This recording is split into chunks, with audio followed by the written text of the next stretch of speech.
da modificação do sistema chinês acerca do direito de propriedade para tratar desse tema.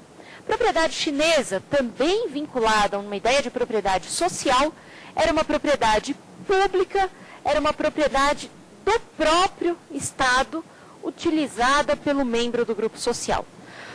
O país abriu o seu regime socialista, abriu o seu regime de governo e reconheceu agora a propriedade privada.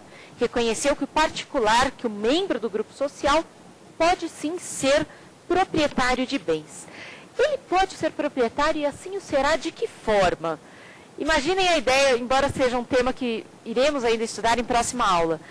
Mas se eu tenho propriedade, eu preciso de um regime diferenciado que garanta esse meu direito. E o sistema que a China escolheu como mais próximo àquele que será instalado em seu país foi o sistema registral brasileiro, que é muito próximo ao sistema, é muito próximo ao sistema espanhol, ao sistema português de registro. São três países que adotam sistemas muito semelhantes e a China optou por um sistema registral muito semelhante ao sistema brasileiro para reconhecer, garantir e provar a existência do direito de propriedade. Feita então essa ressalva inicial, como é o direito de propriedade na atualidade? Nosso sistema legislativo, nosso sistema jurídico, reconhece o direito de propriedade no âmbito constitucional. O direito de propriedade está garantido no artigo 5º da Constituição Federal.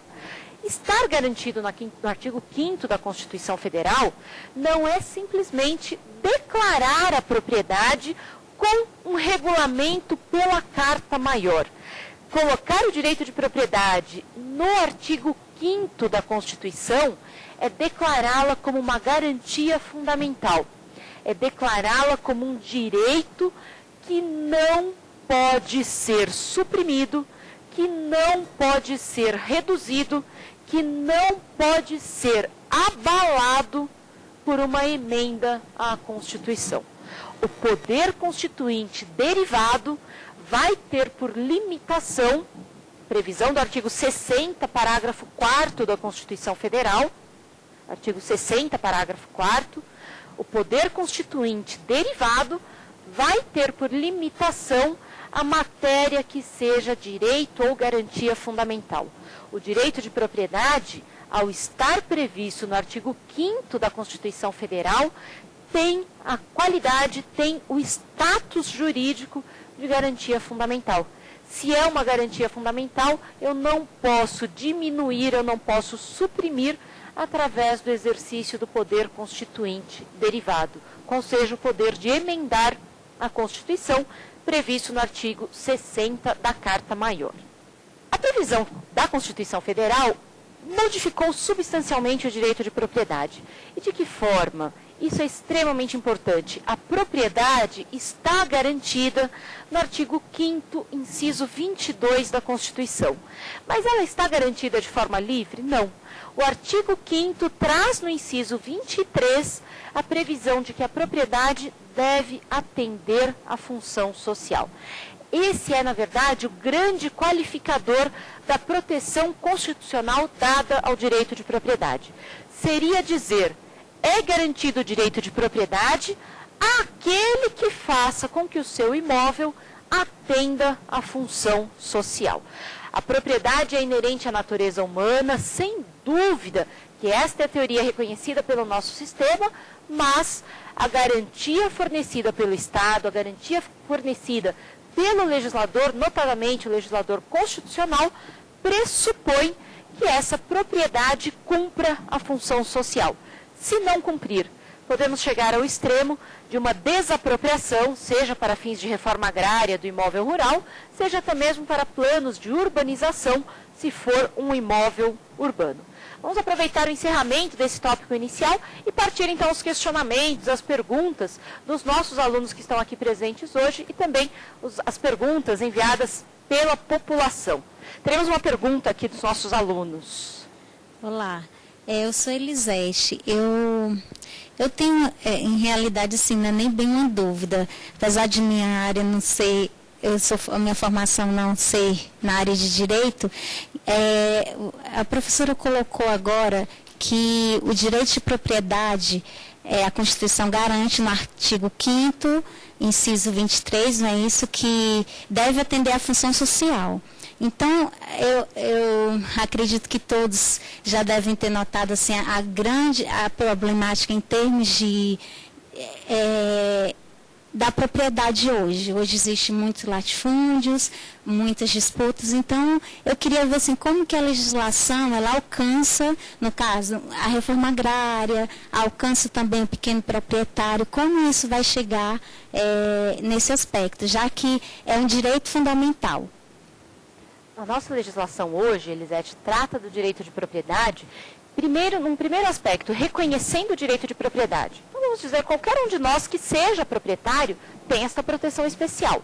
Mais além, a proteção ela é efetiva, a proteção é definitiva quando a propriedade cumpre a função social. De forma sintética, nós podemos dizer que cumprir a função social é dar destinação ao imóvel. Seja um imóvel urbano, por exemplo, que a pessoa ou estabeleceu a sua moradia, ou a pessoa fez uma locação, ou outorgou o direito de uso, ou constituiu um contrato de comodato, mas deu destinação. Sendo um imóvel rural, nós teríamos ali um paralelo que seria também a exploração da terra, a exploração em razão de moradia, ou mesmo a exploração por conta de uma produção extrativista ou pecuária. Quem não atenda a estas previsões tem como consequência a perda do direito de propriedade. Esta perda pode se operar de que forma? Através de uma desapropriação. A desapropriação é um limitador do direito de propriedade, com a previsão expressa também no artigo 5º da Carta Maior, também no artigo 5º da Constituição Federal, e esta previsão da possibilidade de desapropriação não é, por assim dizer, não é ampla, não é livre ao Estado.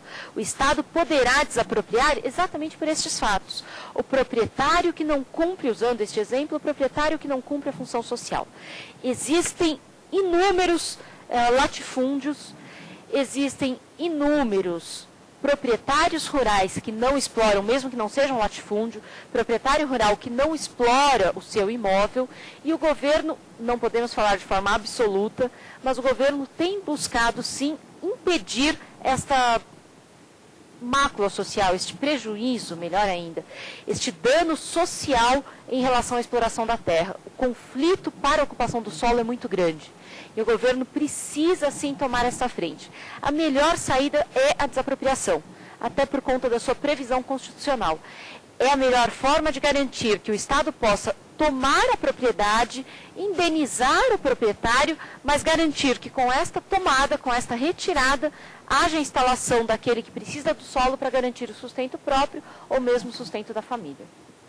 E apenas para registrar, tanto no âmbito da propriedade rural quanto da propriedade urbana. Ainda na propriedade urbana, uma figura mais gravosa. Quem tiver o imóvel desapropriado na forma do artigo 182, parágrafo 4º da Constituição, receberá de volta o valor da desapropriação em títulos da dívida pública autorizados pelo Senado, resgatáveis no prazo de 10 anos. Se nós já temos um grave problema dos precatórios, imagine receber aquela indenização que, por determinação legal, será paga em até 10 anos. É extremamente gravoso, exatamente por não cumprir a função social. Mas diria em conclusão, o caminho principal para impedir a existência de latifúndios ou de imóveis urbanos desocupados, violando a função social, é a tomada do bem através da desapropriação. Vamos então agora acompanhar uma pergunta que nos foi formulada na rua. Meu nome é Luciano e eu gostaria de saber o que diferencia posse e propriedade.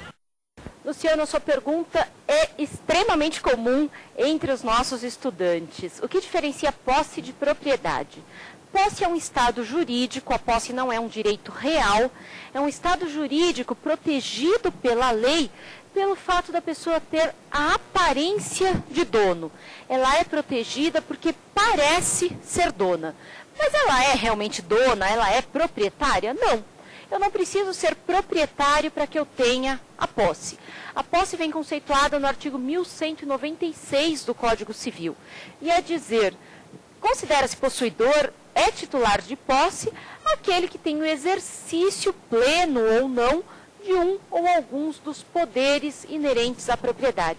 Então, exemplo, quem pode usar um bem, quem pode explorar, quem pode fruir, retirar vantagens econômicas, será considerado possuidor. Apenas como exemplo, locatário, o inquilino, é um possuidor, embora ele não seja proprietário. Usufrutuário é também um possuidor, embora ele não seja proprietário. Usucapiente, que é a pessoa que está exercendo posse para reclamar propriedade por uso capião. Essa pessoa também é possuidora, embora ainda não seja proprietária. Nós temos mais uma pergunta que vem dos nossos telespectadores, vamos acompanhá-la. Meu nome é Tânia, eu gostaria de saber o que a pessoa deve fazer para reconhecer que adquiriu por uso capião. Tânia, aproveitando a pergunta que nos foi feita aqui pela Elisete, é muito comum que a pessoa reclame a aquisição da propriedade por uso capião exatamente porque ocupou um imóvel que não era ocupado por outra pessoa, ou seja, a pessoa buscou a exploração de um imóvel que deveria ter sido feita pelo proprietário. E o proprietário se omitiu e o proprietário silenciou. E aí já vamos aproveitar este tema para tratar da aquisição da propriedade imobiliária por uso capião. O uso capião vem também do direito romano, o uso capião tem a sua origem no direito romano e veio com o decorrer do tempo modificando a sua estrutura.